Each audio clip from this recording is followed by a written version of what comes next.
વિદ્યાર્થી મિત્રો, નવનીત એસાઇનમેન્ટ સોલ્યુશનની સિરીઝમાં આ આપણો 5મો વિડીયો છે. પ્રશ્નપત્ર નંબર 2 પાર્ટ બી અને એના અગાઉના જે પ્રશ્નો છે એ પછીનો પ્રશ્ન છે 33 નંબરનો પ્રશ્ન, અને 33 નંબરનો પ્રશ્ન ત્રિકોણમિતિનો છે.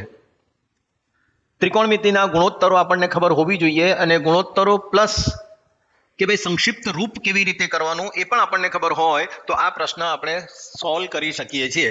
અહીં આપણે જોઈશું કે આ પ્રશ્નનું સોલ્યુશન કેવી રીતે કરીએ. કે એણે લખ્યું છે કે ભાઈ 5 cos સ્ક્વેર 60. cos 60 નું મૂલ્ય કેટલું છે આપણને ખબર હોવી જોઈએ. cos 60 નું મૂલ્ય છે 1/2. કેટલું મૂલ્ય છે બેટા? 1/2 અને કૌંસ બાર વર્ગ વત્તા 4 કૌંસમાં sec 30. sec 30 નું મૂલ્ય કેટલું છે એ પણ આપણને √3/2 નથી, 2/√3 થઈ જાય છે. કેટલું થઈ જાય છે બેટા? 2/√3 થાય છે. એનો પણ વર્ગ છે માઇનસ tan સ્ક્વેર 45. tan 45 નું મૂલ્ય કેટલું છે આપણને ખબર હોવી જોઈએ કે એનું મૂલ્ય 1 છે. એટલે આ રીતે આપણે એની ઉપરની કિંમતો મૂકીએ. સેમ વે sin 30 ની કિંમત કેટલી છે? sin 30 ની કિંમત અને cos 60 બંને સરખા છે, એટલે આ 1/2 થાય. અને આ જે cos 30 છે એ sec અને cos એકબીજાના વ્યસ્ત છે. આપણને ખબર છે sec થીટા અને cos થીટા એકબીજાના વ્યસ્ત છે. જો આનું 2/√3 હોય તો આનું √3/2 થાય. આ રીતે આપણે એક પદ મૂક્યો, આટલું પદ મૂક્યું એટલે તમારો 1 માર્ક મળી જાય.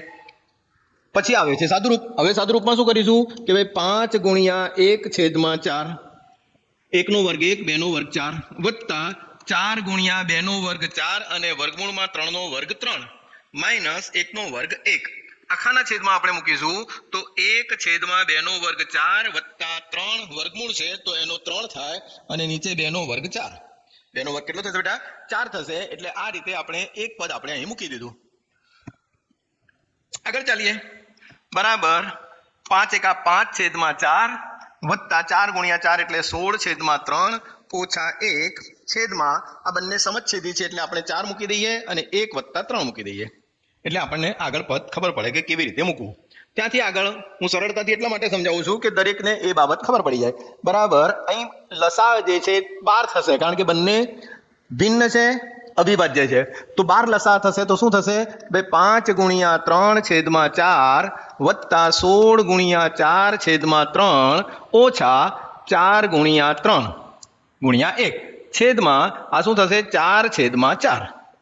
4/4 એ બંને ઉડી જાય એટલે નીચે તો 1 આવી જશે. હવે ઉપરની રમત છે તો 5 તારી 15/4 અને આખાના છેદમાં આખાના આપણે છેદ છે તો આખાના છેદમાં આપણે કેટલા મૂકી દઈશું બેટા? 12 મૂકી દઈશું. કેટલા મૂકી દઈશું આપણે આખાના છેદમાં?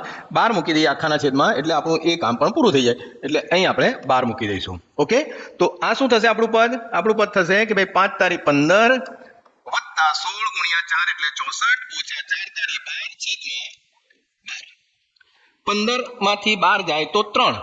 64 વત્તા 3 65, 66, 67 એટલે જવાબ આવશે 67/12. જુઓ, પહેલું પદ મૂક્યું એટલે 1 માર્ક મળશે. અહીં સુધી આવશો તો 2 માર્ક્સ મળશે. જેટલું આવડે એટલું ગણતરી કરો અને આગળ વધો. નેક્સ્ટ તમારું પેજ છે. નેક્સ્ટ દાખલો છે તમારું. એક થાંભલો જમીનને લંબ દિશામાં ઊભો છે. થાંભલાની ટોચથી જમીન પરના કોઈ બિંદુ સાથે જોડતો તાર 7 મીટર લંબાઈનો છે. એટલે આ ધારો કે એક થાંભલો છે તમારો, ટોચથી જમીન પર કોઈ તાર છે, એની લંબાઈ છે 7 મીટર. કેટલી લંબાઈ છે બેટા? 7 મીટર છે. તાર જમીન સાથે 30 ના માપનો ખૂણો બનાવે છે. આ તાર જે છે જમીન સાથે કેટલા માપનો ખૂણો બનાવે છે? 30 ના માપનો ખૂણો બનાવે છે. તો થાંભલાની ઊંચાઈ શોધો. આ જો ખાલી જગ્યામાં આવે તો મેં તમને અગાઉ પણ એક ટીપ આપી છે કે કાટકોણ ત્રિકોણમાં 30 અંશની સામેની બાજુ, ફરીથી રિપીટ કરું છું, કાટકોણ ત્રિકોણમાં 30 અંશની સામેની બાજુ કર્ણ કરતા અડધી હોય તો જવાબ તમારો 3.5 આવવો જોઈએ. કારણ કે આ 7 છે તો પહેલી 3 થઈ ગઈ, તો થાંભલાની ઊંચાઈ થઈ ગઈ. તો આપણે અહીં લખીએ કે ભાઈ ABC, જ્યાં AB બરાબર થાંભલાની ઊંચાઈ. આ બધું જ આપણે લખવું પડશે 2 ગુણ મેળવવા માટે. બરાબર આપણે કહીએ H. પછી BC એક આપેલો છે જેની આપણે કઈ જરૂર નથી, આપેલો નથી, અને આપણને આપેલો છે AC બરાબર 7 મીટર. હવે કયો ગુણોત્તર લઈએ કે જેથી આપણું કામ સરળ થાય અને જવાબ મળી જાય? તો અહીં ખૂણો આપેલો છે, આ થશે એની સાબા. આ શું થશે? સામેની બાજુ. આ પાસેની બાજુ, આ કર્ણ. તો કયો ગુણોત્તર છે જે સામેની બાજુ અને કર્ણ બંનેને સાંકળે છે? તો ગુણોત્તર આપણને ખબર હોવો જોઈએ કે આપણને ખબર છે કે sin θ બરાબર સામેની બાજુ ભાગ્યા કર્ણ. ઓકે, હવે અહીં સાઈન કેટલો આપેલો છે? સાઈન 30. સામેની બાજુ કેટલી? આપણે કહીએ કે h એટલે થાંભલાની ઊંચાઈ અને કર્ણ કેટલો આપ્યો છે બેટા? આપણને 7 આપ્યો છે. એટલે આપણું કામ 70% અહીં પૂરું થઈ ગયું. હવે થોડુંક આગળ જઈએ એટલે સાઈન 30 નું મૂલ્ય હમણાં જ મેં ચેક કર્યું, હમણાં જ તમે અગાઉના દાખલામાં ચેક કર્યું. એનું મૂલ્ય છે 1/2 બરાબર h/7. આ 7 સામે ઉપર જશે માટે 7/2 બરાબર h માટે 7 અડધા 3.5 મીટર બરાબર h બરાબર થાંભલાની ઊંચાઈ. થાંભલાની ઊંચાઈ. તો આ તમારો જવાબ આવી ગયો. તો આ રીતે આપણે આ પ્રશ્નનો જવાબ શોધવાનો છે. નંબર 3 જે છે એ ખૂબ સરસ મજાનો પ્રશ્ન છે. એની પણ આપણે ચર્ચા કરીએ કે બે ઘન પૈકી પ્રત્યેકનું ઘનફળ 64 સેન્ટીમીટરનો ઘન હોય તો બે ઘનને જોડવાથી બનતા લંબઘનનું પૃષ્ઠફળ શોધો. આપેલું છે ઘનફળ, શોધવાનું છે પૃષ્ઠફળ. ઘનફળનું સૂત્ર પણ તમને આવડવું જોઈએ અને પૃષ્ઠફળ, ઘનફળ એટલે આ જે છે સમઘન છે, સમઘન છે એટલા માટે તમને ખબર પડવી જોઈએ કે ભાઈ ઘનફળનું સૂત્ર અને પછી તમને શોધવું છે તમારે પૃષ્ઠફળ. તો બંનેનું સૂત્ર શોધવું જોઈએ. તો આપણે કહીએ કે ભાઈ ઘન, બે ઘન પૈકી પ્રત્યેકનું ઘનફળ 64 એટલે આનું પણ 64 છે અને આનું પણ 64 સેન્ટીમીટરનો ઘન છે. તો શું થશે અહીં જરા જુઓ. તો ઘનફળ ઉપરથી આપણે પ્રત્યેક બાજુ મેળવી શકીએ કે ભાઈ ઘનનું ઘનફળ બરાબર બાજુની 3 ઘાત. ઘનફળ કેટલું આપ્યું છે? 64 બરાબર કોઈ પણ બાજુ ધારો કે a છે તો એની 3 ઘાત માટે 64 એટલે કેટલા? 4 ચોક 16 ચોક 64. 4 ગુણ્યા 4 ગુણ્યા 4 બરાબર 4 ની 3 ઘાત બરાબર 64. અહીં a ની 3 ઘાત થઈ. Therefore a = 4. એટલે બાજુ જે છે કોઈ પણ બાજુ સમઘન છે તો કોઈ પણ બાજુ કેટલી થશે બેટા? 4 થશે. હવે ટ્વિસ્ટ અહીં છે. હવે શું કહે છે કે ભાઈ આ જે બે ઘન છે એ બે ઘનને જોડી દે છે. આ જોડી દીધા. જુઓ તમે ધ્યાન રાખો, અહીં ચેક કરું છું એટલે ખબર પડે. આ બંનેને મેં જોડી દીધા. ઓકે, આ જોડાઈ ગયા.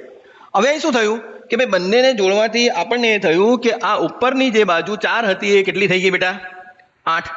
એટલે લંબાઈ કેટલી થઈ? 8. ઊંચાઈ તો એની એને જ છે 4 અને આપણે એમ કહીએ કે ભાઈ એની ઊંડાઈ છે એ પણ ઊંડાઈ એટલી ને એટલી જ છે એટલે આ પણ 4 છે. તો 4 4 અને 8.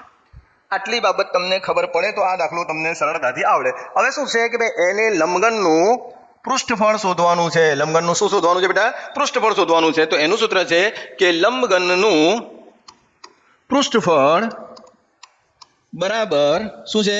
2 કૌંસમાં LB plus BH plus HL. જ્યાં 2 તો આપેલા છે, L એટલે લંબાઈ, B એટલે પહોળાઈ, ફરી પાછું H એટલે ઊંચાઈ. તો શું થશે? 2 કૌંસમાં લંબાઈ કેટલી થઈ? 8. પહોળાઈ કેટલી છે? એને ફરીથી અહીં જુઓ તો લંબાઈ અને પહોળાઈ કેટલી છે? 4 ગુણ્યા 4. જો આ ગુણાકાર અને વત્તાકારનું ચિહ્ન તમારે એવી રીતે કરવું કે જેથી તમને પણ ખ્યાલ આવે અને સામે પેપર ચેકરને પણ ખબર પડે. તો H 4 અને આ 8. That's it. 2 કૌંસમાં 8 4 32, 4 4 16, 8 4 32. આ બધાનો ગુણાકાર સરવાળો કરો એટલે આપણને જવાબ મળે 32 + 32 એટલે 64 વત્તા 16 કરો.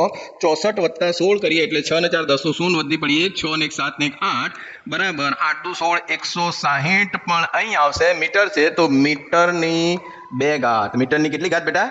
2 ઘાત. કારણ કે આ પૃષ્ઠફળ છે.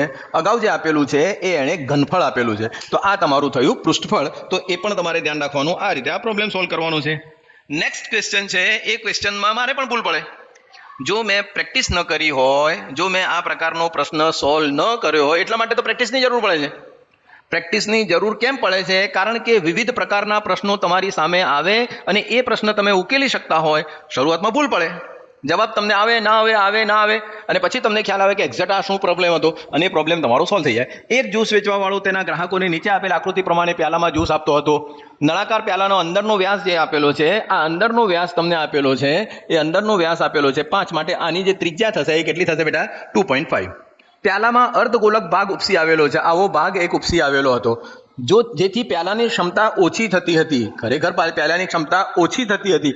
જો પ્યાલાની ઊંચાઈ 10 સેન્ટીમીટર હોય, અહીંથી અહીં જે છે એ 10 સેન્ટીમીટર ઊંચાઈ હોય તો તેની આભાસી, આ શબ્દ ઉપર ભાર આપવાનો છે, આભાસી ક્ષમતા. એટલે તમને કેવું લાગે?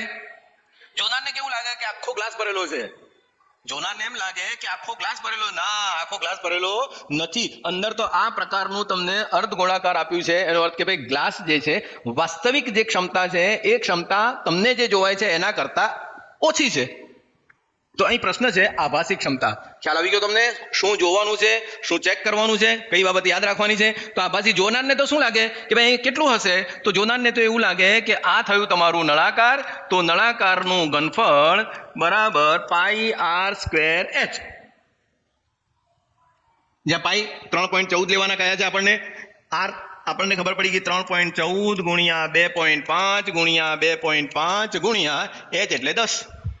ગુણાકાર કરો એટલે તમને ખબર પડે કે 196.25 સેન્ટીમીટરનો ઘનફળ છે. એટલા માટે સેન્ટીમીટર આપેલું છે ને? હા, ઓકે, સેન્ટીમીટરનો ઘન. આ એની આભાસી ક્ષમતા થઈ. એટલે પહેલામાં તમને એમ લાગે કે આટલું, વાસ્તવિક કેટલું એમ પ્રશ્ન પૂછે તો પછી એમાંથી અર્ધગોળાનું જે પણ ઘનફળ હોય એ બાદ કરવું પડે. ખ્યાલ આવી ગયો તમને? આ પ્રકારના પ્રશ્નો આપણને ચકમો આપી દે છે. છેલ્લો પ્રશ્ન તમારો છે, ખૂબ સરળ આંકડાશાસ્ત્રનો છે. આપણને આપેલું છે L = 15, N = 49. આપણે લખતા રહીશું. L = 15, N = 49, CF = 11, F = 15, H = 5. તો માહિતીનો મધ્યસ્થ શોધવાનો છે. સૂત્ર આવડવું જોઈએ. મધ્યસ્થનું સૂત્ર શું છે? M = L વત્તા કૌંસમાં N/2 - CF/F ગુણ્યા H. 1 માર્ક મળી જાય. એટલું લખો તમે.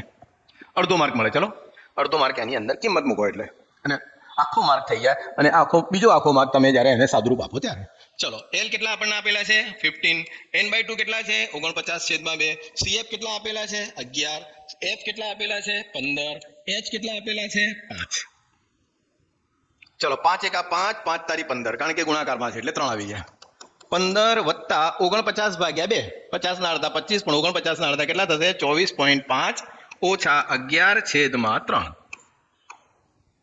બરાબર 15 વત્તા 24.5 માંથી 11 જાય તો શું થશે? 0.5 તો છે જ, 4 માંથી 1 જાય તો 3, અને 2 માંથી 1 જાય તો 1/3 બરાબર 15 વત્તા 3 વડે ભાગાકાર કરો એટલે ખબર પડી જાય. 3 × 4 = 12, 13 × 14 = 15, 3 × 4 = 1, 15, 3 × 5 = 15, એટલે કેટલા થયા? 4.5. 15 ને 4 19.5 માહિતીનો મધ્યસ્થ થશે. 19.5 આ માહિતીનો મધ્યસ્થ થશે.